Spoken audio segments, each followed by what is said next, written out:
రాష్ట్ర ప్రభుత్వం విద్యార్థులకు చెల్లించని స్కాలర్షిప్స్ ఫీజు రీయింబర్స్మెంట్ బకాయిలను తక్షణమే విడుదల చేయాలని, పెరిగిన ధరలకు అనుగుణంగా హాస్టల్ మెస్ ఛార్జీలు, కాస్మెటిక్ ఛార్జీలను పెంచాలని పీడీఎస్యూ జిల్లా కార్యదర్శి గణేష్, అధ్యక్షుడు నరేందర్ డిమాండ్ చేశారు.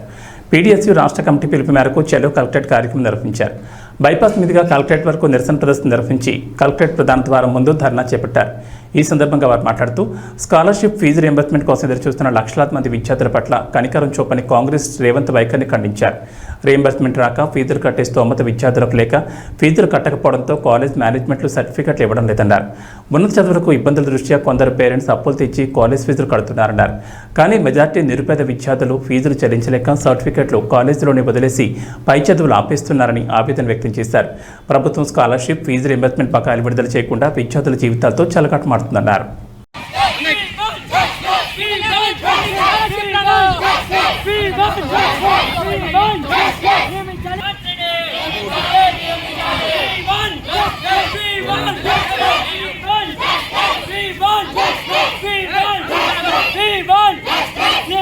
తెలంగాణ రాష్ట్రానికి విద్యాశాఖ మంత్రిని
రాష్ట్ర వ్యాప్తంగా పీడీఎస్ రాష్ట్ర కమిటీ పిలుపులో భాగంగా ఈ రోజు నిజామాబాద్ జిల్లా కలెక్టర్కి రావడం జరిగింది.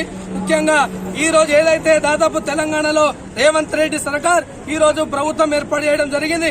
దాదాపు 9 నెలలు గడుస్తా ఉన్న నేటికి అసలు రీయింబర్స్మెంట్ స్కాలర్షిప్ అనేటువంటి ఊసే లేదు.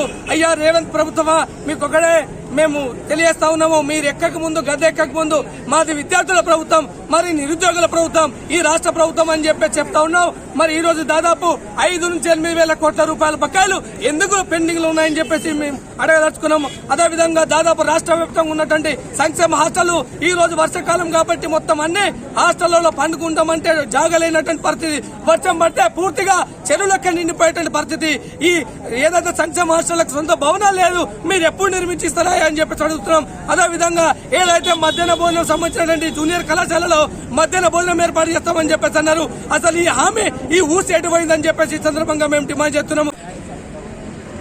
తెలంగాణ రాష్ట్ర వ్యాప్తంగా ఉన్న పెండింగ్ లో ఉన్నటువంటి ఫీజు రీయింబర్స్మెంట్, స్కాలర్షిప్స్ దాదాపు 8,000 కోట్ల బకాయిలను విడుదల చేయాలని, అదేవిధంగా వసతి గృహాల వసతులు కల్పించాలని, నూతన భవనం నిర్మించాలని, గురుకులకు సంబంధించిన నూతన భవనం నిర్మించాల్సిందిగా, అదేవిధంగా మధ్యాహ్న భోజన పథకాన్ని ప్రారంభించాల్సిందిగా, విద్యార్థులకు ఉచిత బస్ పాసును కేటాయించాల్సిందిగా పీడీఎస్యూ నిజామాబాద్ జిల్లా కమిటీ ఆధ్వర్యంలో ఈ రోజు నిజామాబాద్ జిల్లా కలెక్టర్ చలో కలెక్టర్ కార్యక్రమాన్ని నిర్వహించడం జరిగింది.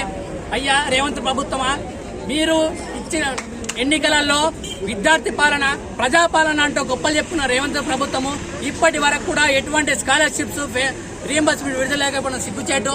గత ప్రభుత్వ నిర్లక్ష్యం వల్లనే గత ప్రభుత్వాన్ని మేము గద్దెదించడం జరిగింది. మీరు కూడా విద్యార్థుల పక్షాన ఉండి విద్యార్థుల